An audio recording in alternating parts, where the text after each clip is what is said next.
The idea came to Dr. Elena Kozlov on a rainy Tuesday afternoon. She sat in her small office at Westfield University, watching water streak down the windows while thunder rumbled in the distance. As a scientist who had spent 15 years studying what happens to the human body after death, she had always been limited by one frustrating problem. Nobody could see what actually happened inside a coffin once it was buried. There has to be a way, she muttered to herself, tapping her pen against a stack of research papers. The decomposition process was still filled with mysteries, especially in the first crucial weeks. So much of what they thought they knew was based on estimates, theories, and occasional exhumations that could only provide snapshots rather than the continuous data they really needed. That's when the thought struck her. What if they could watch the entire process unfold? What if they could place a camera inside a coffin? Elena almost dismissed the idea immediately. It seemed impossible, disrespectful, and likely illegal. But something about it wouldn't let go.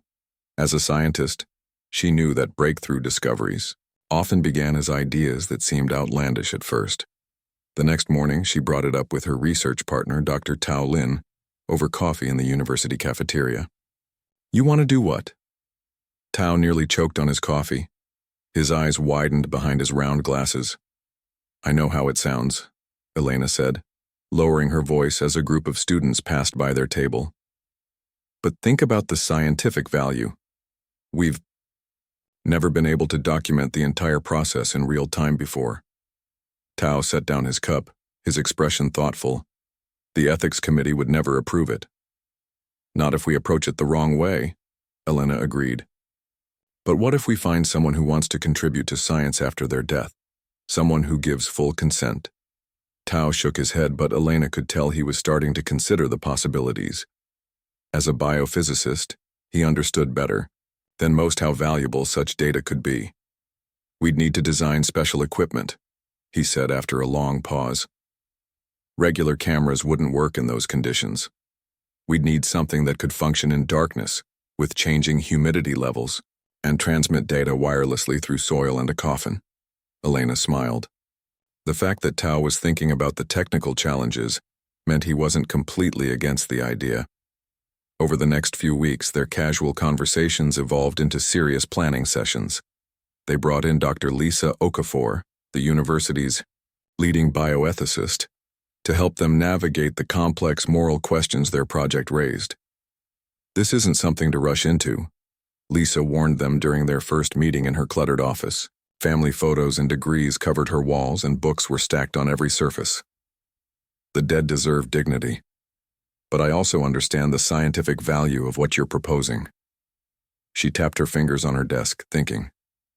"You would need ironclad consent from the person before death, complete transparency with their family, approval from multiple ethics boards, and you would need to ensure that the data never becomes sensationalized." Elena nodded eagerly. "That's exactly why we came to you first. We want to do this right or not at all." The three of them formed the core of what they began calling the Transition Project, a scientific study aimed at documenting the physical changes that occur in the human body after burial. They worked in secret at first, not out of any nefarious intent, but because they wanted to have all their ethical protocols firmly in place before facing the inevitable controversy their research would create. By early spring, they had added 2 more team members, Dr. Ben Walker, an electrical engineer who specialized in sensor technology, and Dr. Priya Patel, a microbiologist interested in the bacteria and fungi that play crucial roles in decomposition. "The camera is just one part of it," Ben explained during a team meeting in Elena's office. He spread out technical drawings across her desk. "We can install sensors to measure temperature, humidity, gas composition, and microbial activity. The coffin itself would essentially become a scientific instrument." Priya nodded enthusiastically. "And if we can identify exactly when certain microorganisms become active and how they interact with each other, we could revolutionize our understanding of decomposition ecology." For months, they worked on the technical aspects while Lisa developed comprehensive ethical guidelines. They created a special coffin lined with sensors and a small high-definition camera system that could operate in complete darkness, Ben designed a data transmission system that could send information to their computers without requiring anyone to disturb the burial site. The biggest challenge, however, wasn't technical. It was finding someone willing to participate. "We need someone who is terminally ill but still has the mental capacity to give informed consent," Lisa explained. "Someone who believes in the scientific value of what we're doing." They reached out to hospice centers, being careful to present their project respectfully. Most doctors and nurses were understandably hesitant, but a few promised to mention it to patients who had previously expressed interest in donating their bodies to science. Weeks passed without any volunteers. The team was beginning to worry their project might never move beyond the planning stage when Elena received a phone call from a hospice doctor she had spoken with earlier. "I have someone who wants to talk to you," the doctor said. "His name is Robert Novak. He's a retired science teacher with late-stage pancreatic cancer. When I mentioned your project, he immediately wanted to know more." 2 days later, Elena and Lisa drove to the hospice center to meet Robert. Despite his frail condition, his eyes were bright and alert. His room was filled with science magazines and books. "So you're the Coffin camera people," he said with a surprising smile after they introduced themselves. "The doctor thought I'd be horrified, but I think it's fascinating." Elena explained their project in detail, making sure Robert understood exactly what would happen after his death. Lisa carefully went through all the ethical considerations and emphasized that he could withdraw his consent at any time. "I taught science to middle schoolers for 40 years, Robert said when they had finished. "I always told them that knowledge only moves forward when someone is brave enough to look where others won't. I never thought I'd get to be that person." He reached for a photo on his bedside table, a classroom full of smiling students. "My last class threw me a retirement party 5 years ago. They gave me this picture and said I taught them to be curious about everything." He set the photo down gently. "Everything includes death, doesn't it?" Over the next few weeks, Elena and her team visited Robert regularly. They didn't just see him as a research subject. They genuinely enjoyed his company and his perspective on their work. He asked insightful questions and even suggested improvements to their research protocols. As Robert's condition worsened, the team accelerated their preparations. University administrators were finally informed of the project, setting off a firestorm of meetings and debates. Some faculty members were strongly opposed, calling the research disrespectful and macabre. Others defended it as a potentially groundbreaking study. The university president ultimately approved the project, but only after the team agreed to additional oversight and strict confidentiality requirements. No images would ever be released publicly, and all data would be anonymized. Robert passed away peacefully on a Sunday morning in October. His sister, who had supported his decision to participate in the study, called Elena immediately. The team had rehearsed this moment many times. They worked with the funeral home that had been briefed on the project, ensuring their specialized coffin was prepared according to both scientific and respectful funeral standards. The camera and sensors were activated and tested one final time. Andy, the cemetery. A small funeral was held according to Robert's wishes. Only after all mourners had left did the research team approach the gravesite. They checked their equipment one last time before the coffin was lowered into the ground. "Are we really doing this?" Tao whispered to Elena as they watched the cemetery. Workers begin to fill the grave. Elena nodded, feeling the weight of the moment. "Robert believed in what we're doing. We owe it to him to follow through." Back at the university, they gathered in their secure research lab. Ben activated the receiving equipment, and they all held their breath as they waited to see if the data transmission system would work through 6 feet of soil. The computer screen flickered, and then an image appeared. Dark, but clearly visible. Thanks to the infrared camera, they could see the interior of the coffin, peaceful and undisturbed. "It's working," Ben said, his voice filled with awe and relief. Priya pointed to another screen showing the first sensor readings. "We're getting data on temperature, humidity, everything." Elena felt a complex mix of emotions. Scientific excitement, but also deep respect for the man who had made this possible. "Now we wait," she said quietly. And we watch. None of them could have predicted what the camera would reveal in the days to come. Observations that would challenge everything they thought they knew about what happens after we die. The first 24 hours after Robert's burial passed without any remarkable observations. The research team took shifts monitoring the data coming in from the coffin. They had set up a dedicated room in the university's science building where they could watch the feeds privately, away from curious students or faculty members. Elena had barely slept. She sat in front of the monitors, a half-empty cup of cold coffee by her side. The infrared camera showed only stillness inside the coffin. The sensor readings remained stable, temperature holding at around 55 degrees, humidity at 68%. "You need to get some rest," Tao said, placing a hand on her shoulder. "I'll take over for a while." She shook her head. "I keep thinking about Robert, about whether we're doing right by him. He believed in this project more than any of us," Tao reminded her. "Remember what he said? That science only moves forward when someone looks where others won't." Elena nodded but still couldn't bring herself to leave. Something about being there, witnessing these first hours, felt important, like a vigil she owed to the man who had made their research possible. It was during the 36th hour that they noticed the first change. "Look at the carbon dioxide levels," Priya said, pointing to one of the monitors.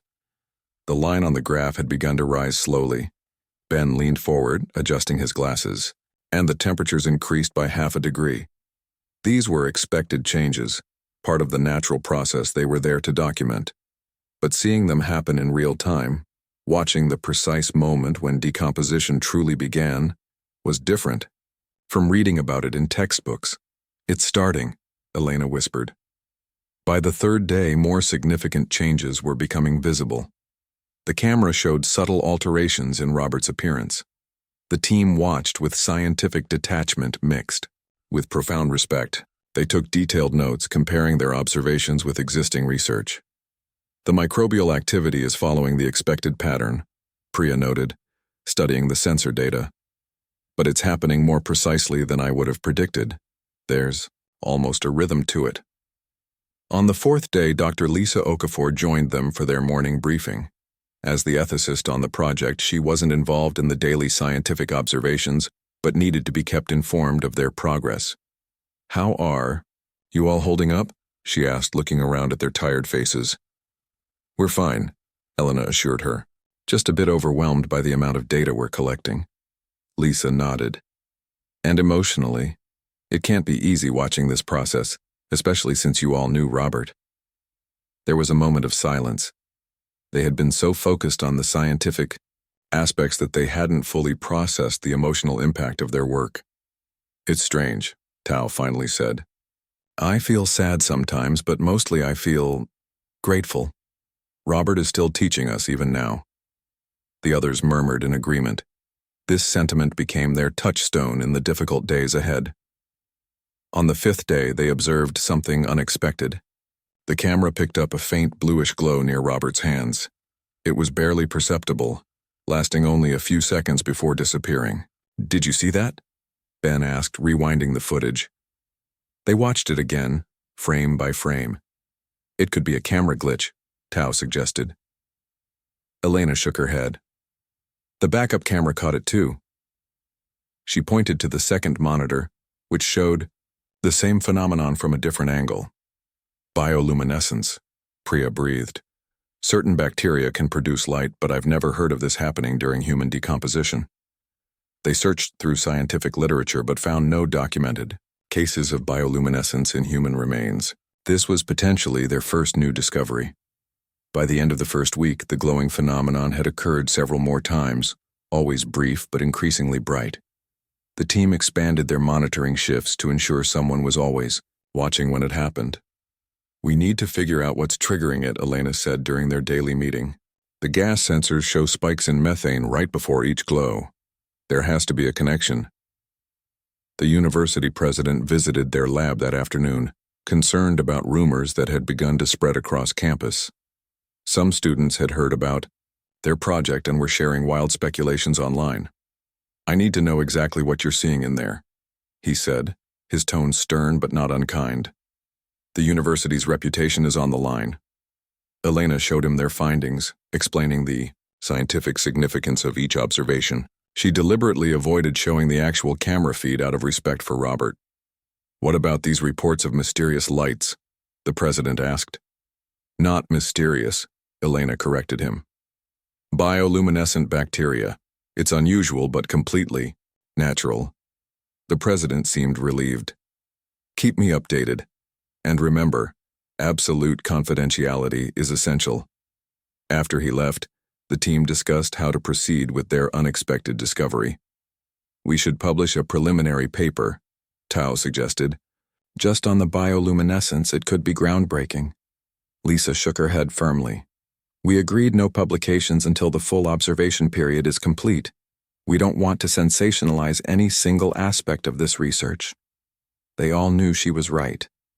The scientific community and the public would need to see their work as a cohesive whole, conducted with utmost respect and seriousness. As the second week began, the camera revealed more surprises. Small movements were visible, not from Robert himself, but from the natural processes occurring within his body. Gas buildups caused slight shifts. The team documented everything meticulously. "The traditional understanding of decomposition is too simplified," Priya said as they reviewed the footage. "It's not just decay, it's a complex ecosystem developing in stages, with different microorganisms taking dominant roles at different times." On day 12, they witnessed something that left them speechless. The bioluminescence returned stronger than before, creating patterns of light that moved across Robert's body. It was like watching a slow-motion light show. Beautiful, in an unexpected way. "It's following the path of the circulatory system," Elena realized, tracing the movement on the screen. "The bacteria are traveling through the blood vessels." Ben checked the environmental sensors. Temperature's up again, and the electrical conductivity readings are off the charts. This was far beyond what they had expected to observe. The human body after death wasn't simply breaking down, it was transforming in ways science had never fully documented. Word of their project had begun to spread beyond the university. Elena received calls from colleagues at other institutions, some curious, others critical. A few religious groups protested outside the campus gates, calling their research disrespectful to the dead. "Should we be worried?" Ben asked after seeing news of the protests. "We follow the ethical guidelines we established," Lisa reminded them. "Robert gave his full consent. His family supports our work. We're conducting this research with respect and scientific integrity." Still, the pressure from outside affected them all. They became more protective of their data, more careful about who they allowed into their lab. On the 15th day, they faced their first major technical challenge. One of the primary sensors inside the coffin stopped transmitting data. "We can't repair it," Ben said after attempting to restore the connection remotely. "We'd have to go there." He couldn't bring himself to say, "Dig up the coffin." The team gathered to discuss their options. Disturbing the burial site would compromise their experiment and, more importantly, feel like a violation of their promise. To Robert, "We continue with the remaining sensors," Elena decided after a long discussion. "We still have the cameras and most of the environmental readings. We adapt, just like any field research." That night, as Elena took her monitoring shift, she noticed something on the camera feed that made her breath catch. The bioluminescence had returned, but this time it was concentrated around Robert's face, creating an eerie glow that highlighted his features. For a moment, in the dim light of the monitoring room, Elena felt a chill run down her spine. She wasn't a superstitious person. Her life was dedicated to science and observable facts. But there was something about that glow, about the way it seemed almost intentional, that unsettled her. She picked up her phone to call Tao, then stopped herself. What would she say? That she was spooked by bacteria doing exactly what bacteria do, consuming available resources and producing chemical reactions as a result? Instead, she forced herself to watch objectively, to take notes on the pattern and duration of the luminescence. This was science, not a ghost story. Every phenomenon had a rational explanation, even if they hadn't discovered it yet. As dawn approached, Elena finally allowed herself to close her eyes for a few minutes. When she opened them again, the camera showed something new, a fine web of luminous filaments spreading throughout the coffin, connecting in patterns too organized to be random. She sat up straight, suddenly wide awake. This wasn't just decomposition. This was something else entirely, something no textbook had ever described. Elena reached for her phone again, this time actually making the call. "Tao," she said when he answered, her voice barely above a whisper. "You need to see this. Something is happening that will change everything we thought we knew about death." Within 30 minutes of Elena's call, the entire research team had gathered in the monitoring room. They stood in silence, watching the network of glowing filaments that had developed inside the coffin. The luminous threads pulsed with a slow, almost rhythmic pattern. "It looks almost like a nervous system," Tao whispered, his face bathed in the blue light from the monitor. Priya shook her head in disbelief. "This isn't in any research I've ever read. These aren't just random bacterial colonies, they're organized, connected." Ben checked and rechecked the equipment. "The cameras are functioning perfectly, this is real." Lisa, who usually maintained professional distance from the scientific observations, couldn't hide her amazement. "What are we seeing exactly?" Elena took a deep breath. "I think we're witnessing a microbiological network forming throughout Robert." She hesitated before using his name, a reminder that this wasn't just a scientific specimen they were observing. "But why?" Tao asked. "What purpose would such a network serve in decomposition?" No one had an answer. They spent the rest of the day reviewing existing research on fungal networks, neural patterns, and bioluminescent organisms, searching for anything that might explain what they were seeing. By evening, they had developed a working theory. Priya presented it during their team meeting. "I believe we're seeing a rare type of fungal network combined with bioluminescent bacteria. The fungi create the physical connections, like roots or tendrils, while the bacteria travel along these paths, creating the light we observe." "But why haven't other researchers documented this before?" Ben asked. "Because no one has ever watched the entire process in real time," Elena replied. "By the time bodies are exhumed for research, these delicate networks would have already collapsed or transformed." The discovery energized the team. They established a new observation schedule with 2 people monitoring at all times to ensure nothing was missed. They expanded their data collection, focusing on mapping the growth and changes in the luminous network. On day 17, they noticed something even more surprising. The network had developed distinct patterns that concentrated around Robert's brain and heart, the very centers of what had once been his consciousness and life force. "It's like they're drawn to the areas with the richest resources," Priya suggested. "Or maybe it's electrical," Ben countered. "The brain and heart would have had the strongest electrical fields when Robert was alive." They were all becoming more careful with their language, more aware of the line between scientific observation and respect for the person who had made their research possible. The university president called an emergency meeting after hearing about their latest findings. He arrived at their lab with the dean of scientific research and the head of the university's public relations department. "I need to understand exactly what you're seeing," he said, his expression grave. "There are rumors spreading that you've observed supernatural phenomena." Elena sighed. Despite their best efforts at confidentiality, information had leaked. "There's nothing supernatural about it," she assured him. "We're documenting previously unobserved biological processes. They're unusual, certainly, but completely natural." She showed them carefully selected images, enough to demonstrate the scientific legitimacy of their findings without displaying anything that might seem sensationalistic. "These patterns," the science dean said, leaning closer to the screen, "they're remarkably organized." "Nature creates patterns everywhere," Elena explained, "from snowflakes to beehives to the spiral of a galaxy. What we're seeing is another example of natural organization, just one that happens beneath the ground, out of sight." The president seemed reassured. But the PR director was still concerned. The public might not understand. They might see these images and think, "That's why we're not releasing any images yet," Lisa interrupted firmly. "Just as we agreed at the beginning. This research will be presented as a complete scientific study with proper context and explanation." After the university officials left, the team felt the weight of growing outside pressure. They needed to maintain scientific objectivity while navigating increasing public curiosity about their work. "We should write up our preliminary findings," Tao suggested. "Not for publication yet, but to have a clear record of what we've observed so far, in scientific terms." Everyone agreed.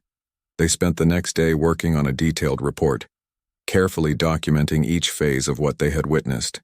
The process helped them step back from the wonder of their observations and view them through a more analytical lens. On day 21, the luminous network began to change again. Some areas dimmed while others grew brighter. The pattern shifted, becoming more concentrated in some regions of the Coffin. "It's like watching a slow-motion dance," Elena said as they reviewed the time-lapse footage. "The network is reorganizing itself." Ben pointed to the sensor readings. "The gas composition is changing too. Methane levels are dropping, but there's an increase in hydrogen sulfide. That fits with a shift in the microbial population," Priya nodded. "Different microorganisms thrive in different conditions. We're seeing a succession of species." As fascinating as their observations were from a scientific perspective, the team couldn't help but reflect on the deeper implications. During their evening meal together, they had taken to eating dinner in the lab so they wouldn't miss anything. Lisa raised the question they'd all been thinking about. "Does this change how you think about death?" There was a long silence before Tao answered. "I've always seen death as an ending, but watching this, it's more like a transformation. Nothing ends, it just changes form." Elena nodded slowly. "The matter that made up Robert is becoming something new. Not conscious, not human anymore, but still active. Still part of the ongoing process of nature." "It makes me think about how arbitrary our definitions are," Ben added. "We say something is alive if it meets certain criteria. But look at that network. It responds to its environment, it grows, it adapts.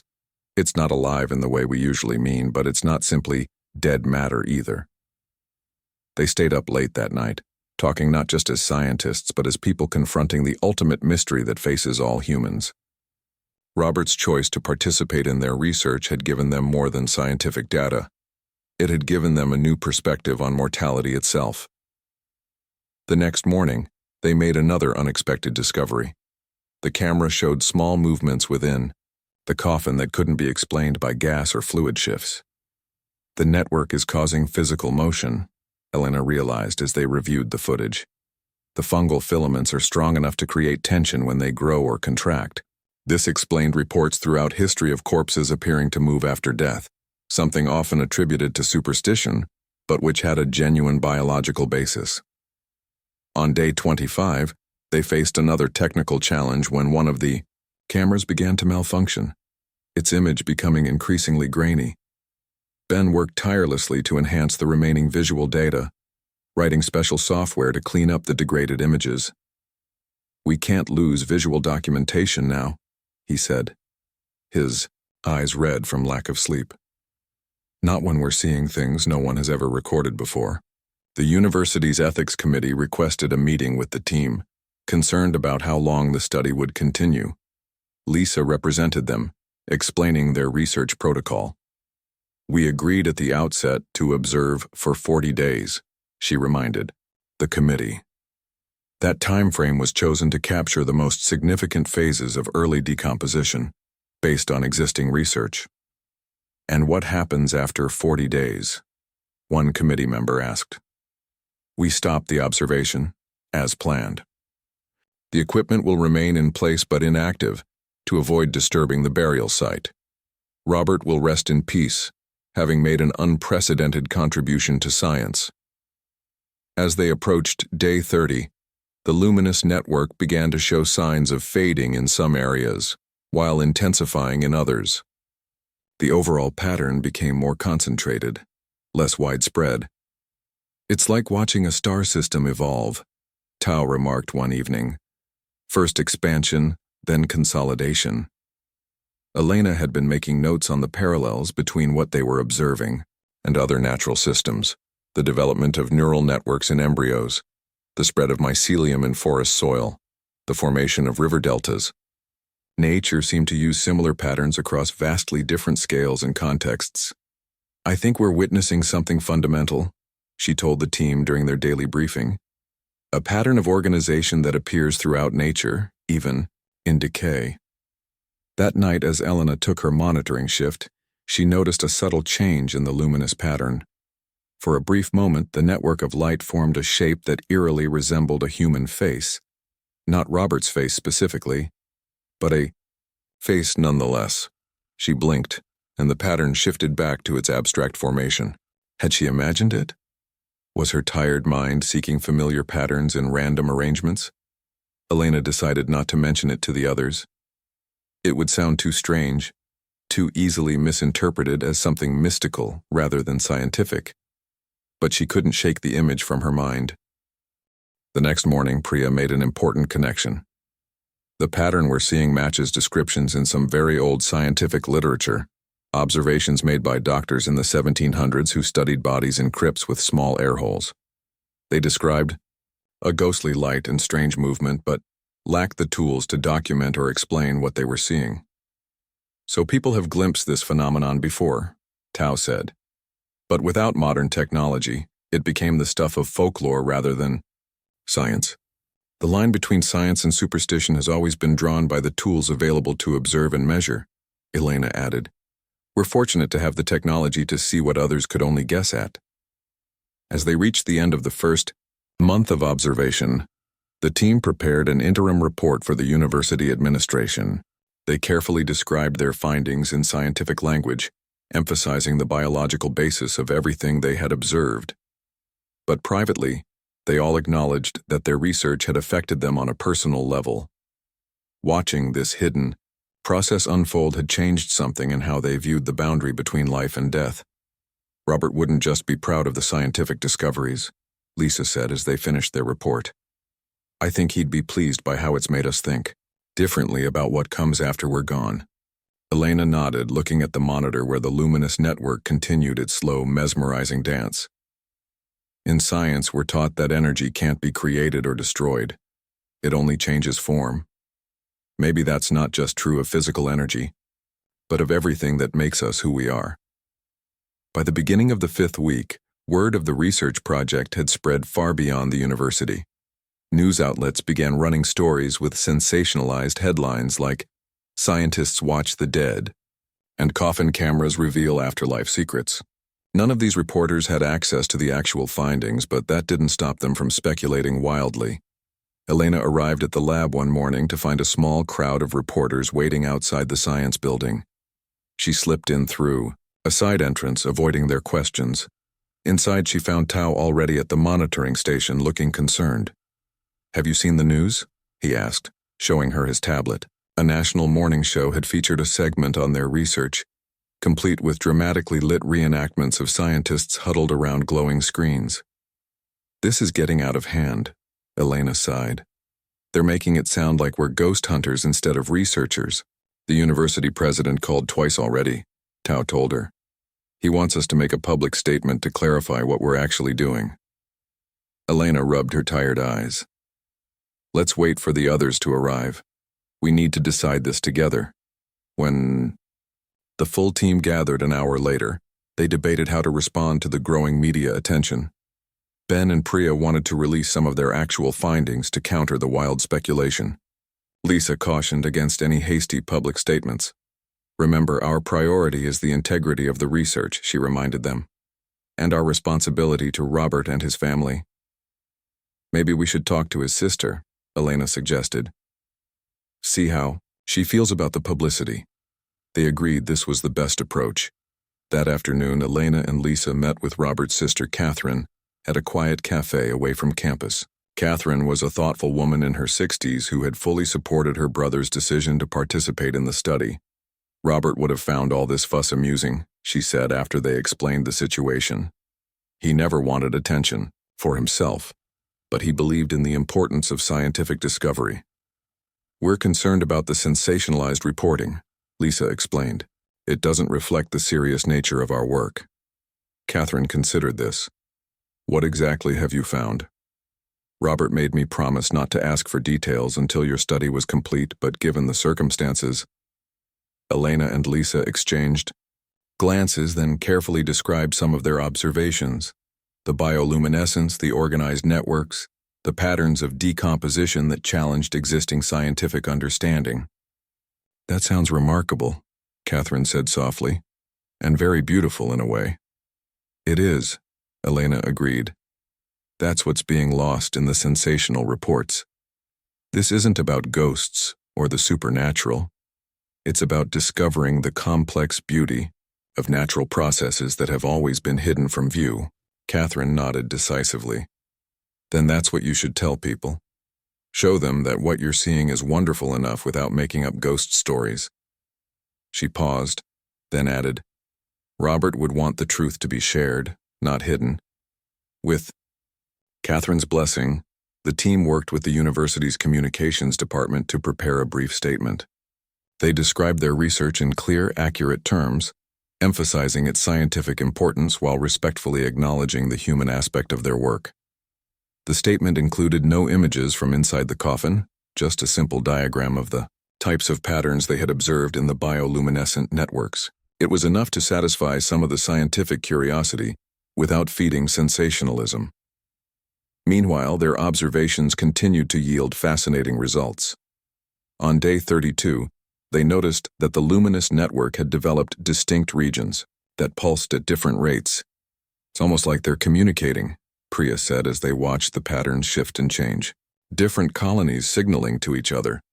Or competing for resources, Tao suggested. Remember, this is still a process of decomposition, even if it's more organized than we expected. The team had grown more comfortable discussing their observations, finding a balance between scientific detachment and human respect. They referred to what they were seeing as the network or the system, terms that acknowledged the organized nature of the process without imposing meaning beyond what the evidence supported. On day 35, they faced their most serious technical challenge yet. A severe thunderstorm hit the area, causing power fluctuations that affected their equipment. For nearly 6 hours, they lost connection to the sensors inside the coffin. Ben worked frantically to restore the link, helped by 2 graduate students, who had been carefully vetted and brought into the project to assist with technical aspects. By midnight, they had re-established connection, but the camera feed was darker than before. The main light source has dimmed, Elena noted as they studied the restored image. The network isn't glowing as brightly. The sensors show lower bacterial activity overall, Priya confirmed. We're seeing a shift in the process. This change accelerated over the next few days. The once brilliant network began to fade in more areas, though certain regions remained intensely active. The pattern was changing from a web-like structure to more concentrated nodes of activity. It's like watching a city at night, Tao remarked. Some areas going dark, while others stay lit up. Elena had been working on a comprehensive analysis of all their observations, trying to develop a unified theory that could explain what they were seeing. She presented her ideas to the team during their morning meeting on day 38. I believe we're witnessing a succession of microbial ecosystems, she explained, showing them charts of the changing patterns.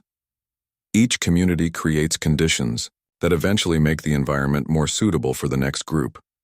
Like how pioneer species prepare soil for later plant communities, Priya nodded. Exactly, Elena continued. But what's most remarkable is the level of organization. These aren't random colonies. They form these connected networks because it's more efficient for resource sharing. And the bioluminescence? Ben asked. What purpose does that serve? Elena smiled. That's still a mystery. In other organisms, bioluminescence can be for attracting prey, warning predators, or finding mates. None of those seem applicable here. Maybe it's a side effect, Tao suggested. a byproduct of their metabolic processes rather than a functional adaptation. They continued debating possibilities, energized by the intellectual challenge. Despite the emotional weight of their work, there was still joy in the process of scientific discovery, in pushing the boundaries of human knowledge. That evening, a small package arrived for the team. It had been sent by Catherine, Robert's sister. Inside was a short note and a photograph of Robert in his classroom, surrounded by students, his face alight with enthusiasm as he explained something. The note read, "I thought you might want to remember the man who made your research possible." He's smiling in this picture because he just explained photosynthesis to his class, and a student said, "So plants are like tiny light catchers." He loved seeing understanding dawn on young faces. I imagine he would love knowing that he's still teaching, still helping others see the world more clearly. Elena passed the photo around, and they each took a moment to look at it. Until now, they had mostly known Robert as he was at the end of his life, frail in his hospice bed. This image showed him vibrant and engaged, doing what he loved. "We should hang this in the lab," Tao said, and everyone agreed. They placed the photo on the wall opposite their monitoring station. It served as a reminder that their research wasn't just about biological processes, but about human connection, a teacher's final lesson to the world. On day 39, just one day before their planned end of active observation, something unexpected happened. The remaining camera showed a sudden, intense flare of light throughout the coffin, brighter than anything they had seen before. It lasted nearly 10 minutes, then gradually dimmed. "What was that?" Ben asked, reviewing the footage. Priya checked the sensor readings. There was a spike in several gases, then a rapid drop, almost like a final burst of metabolic activity. Or a grand finale, Elena said quietly. After the flash, the luminous network diminished significantly. By the morning of day 40, only faint traces of light remained, concentrated in just a few areas. The team gathered for their final day of active observation, a mix of emotions on their faces. For 6 weeks, they had been witnesses to a hidden process that few humans had ever seen. Tomorrow, as planned, they would switch off the cameras and sensors, leaving Robert to rest undisturbed. "Should we say something?" Priya asked as they watched the last faint pulses of light on the monitor. "It feels like we should mark the occasion somehow." Elena nodded and after a moment's thought spoke simply. "Thank you, Robert. Your final contribution to science has changed how we understand the boundary between life and death. What we've learned here will become part of human knowledge because of your generosity." The others added their own brief thanks. It wasn't a formal ceremony, just a quiet acknowledgement of what this research had meant to them, both professionally and personally. As evening approached on the final day, they began preparing their comprehensive report. They had amassed an enormous amount of data, thousands of hours of video, millions of sensor readings, detailed logs of every observation and analysis. "It will take months to properly analyze everything," Tao said, looking at the stacks of hard drives that contained their backup data. "And years for the scientific community to fully absorb the implications," Elena added. They had discovered that death and decomposition weren't the simple, linear processes described in textbooks. They were complex, organized, even beautiful in their own way. The boundary between life and what comes after was blurrier than anyone had realized. As midnight approached, marking the official end of their observation period, Elena sat alone at the monitoring station. The others had stepped out to bring in some food for their final night together. On the screen, the last visible traces of the luminous network flickered faintly. As she watched, they seemed to pulse one final time, a little brighter than before, almost like a farewell.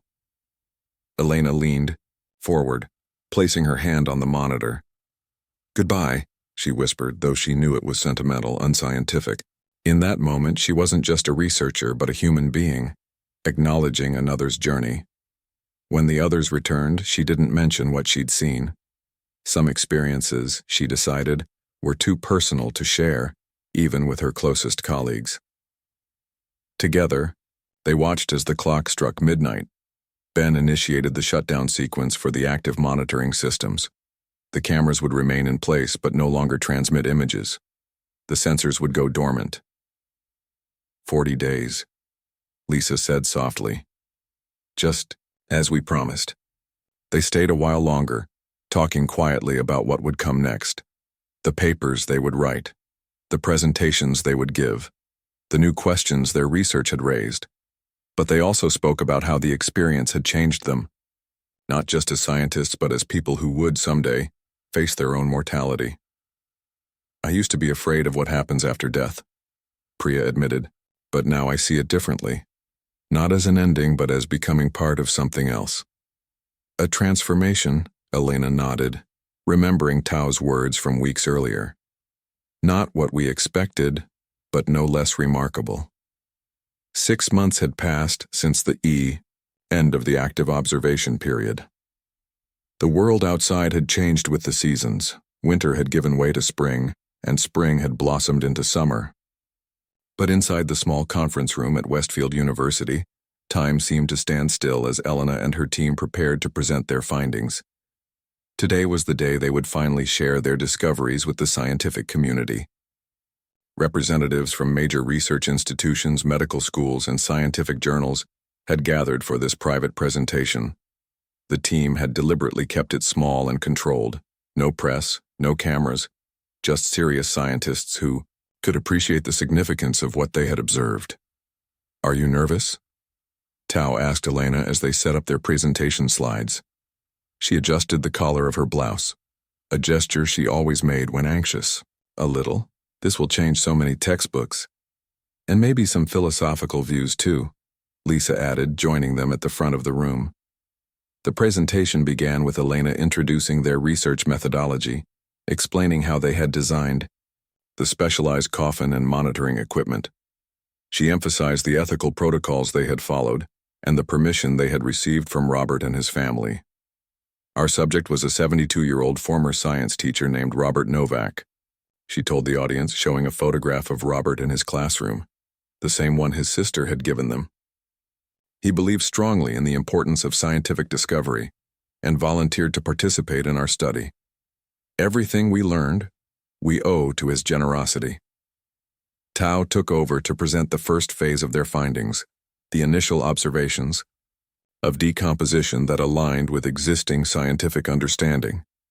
This established their credibility before moving on to their more revolutionary discoveries. "Around day 5, we began to observe phenomena that had never been documented before," he explained, showing carefully selected images from their camera feeds. The images had been processed to highlight the scientific data while maintaining respect for Robert's dignity. A murmur ran through the audience as they saw the bioluminescent networks for the first time. Priya stepped forward to explain the microbiology behind what they had observed. "We identified 3 previously unknown bacterial species working in symbiosis with fungal networks," she said, displaying microscopic analysis of samples they had cultured in the lab based on their observations. "These microorganisms create a complex ecosystem that appears to optimize the decomposition process." Ben presented the technical data, the changes in temperature, gas composition, and electrical activity they had recorded. He explained how these measurements correlated with the visual changes they had observed. "The process isn't random or chaotic," he emphasized. "It follows distinct patterns and phases, each creating the conditions necessary for the next." Throughout the presentation, the team was careful to stick to scientific language and verifiable observations. But when Lisa took the stage to discuss the ethical and philosophical implications of their research, she allowed herself to touch on the more profound questions their work had raised. "Our understanding of death has always been limited by what we could observe," she said. "For centuries, human cultures have developed beliefs and rituals around death based on very limited information. Our research doesn't answer the ultimate questions about what happens to consciousness after death, but it does reveal that the physical processes that follow are far more complex and organized than we ever realized." The audience listened intently, many taking notes, others sitting in thoughtful silence. When the formal presentation ended, the questions began. Detailed, probing questions from some of the best scientific minds in the country. Could the bioluminescence serve a functional purpose? Asked a microbiologist from a prestigious research hospital. We believe it's primarily a byproduct of metabolic processes, Priya answered. But we can't rule out that it might attract certain insects or other organisms that assist in decomposition when burial is shallower or in natural settings. Have you considered the implications for forensic science? A criminal investigator inquired. Absolutely, Elena nodded. Our observations could potentially help forensic experts more accurately determine time of death or identify conditions that might affect decomposition patterns. The questions continued for over an hour, ranging from highly technical queries about their methodology to broader questions about the implications of their work. The team answered each one with the confidence that came from 6 months of rigorous analysis and preparation. After the formal session ended, Elena found herself approached by Dr. Richard Chen, the director of a major research foundation. Dr. Kozlov, your work is remarkable, he said, shaking her hand. We'd like to discuss funding a more extensive study, perhaps with multiple subjects in various environments to see how these processes might differ. Elena thanked him for his interest but explained that any expansion of their research would require careful ethical consideration. We can't treat this as just another scientific study. Each subject is a person who has made a profound final contribution to science. We need to honor that. Dr. Chen seemed impressed by her response. That's exactly the approach this kind of research needs. Let's talk more when you're ready. As the attendees slowly departed, the team gathered their materials, a mixture of exhaustion and relief on their faces. They had worked tirelessly to prepare for this day, analyzing every piece of data, writing and rewriting their report to ensure it was both scientifically rigorous and accessible. I think Robert would be proud, Tao said as they packed up the last of their presentation materials. I know he would, came a voice from the doorway. They turned to see Catherine, Robert's sister, who had slipped in quietly to watch the presentation. From the back of the room, Elena went to greet her with a warm hug. I didn't know you were coming, Catherine smiled. I wouldn't have missed it. Robert loved nothing more than a good science lesson, and that was one of the best I've ever heard. They invited Catherine to join them for dinner that evening, a small celebration after months of intense work. At a quiet restaurant near campus, away from the formal atmosphere of the university, they finally allowed themselves to relax. So, what happens next? Catherine asked as they shared a meal together. We publish our findings in scientific journals, Elena explained. We've already been invited to present at several major conferences, and there's talk of a book that would make our research accessible to the general public. Robert would have loved that, Catherine said. He always said science shouldn't be locked away in ivory towers. We've also been discussing what this means for funeral practices, Lisa added. Not that we want to change traditions that bring comfort to people, but there might be ways to make burial more aligned with what we now know about these natural processes. Catherine nodded thoughtfully. It's strange to think that something as ancient as burial could still have scientific secrets to reveal. As the evening progressed, their conversation shifted from the research itself to stories about Robert.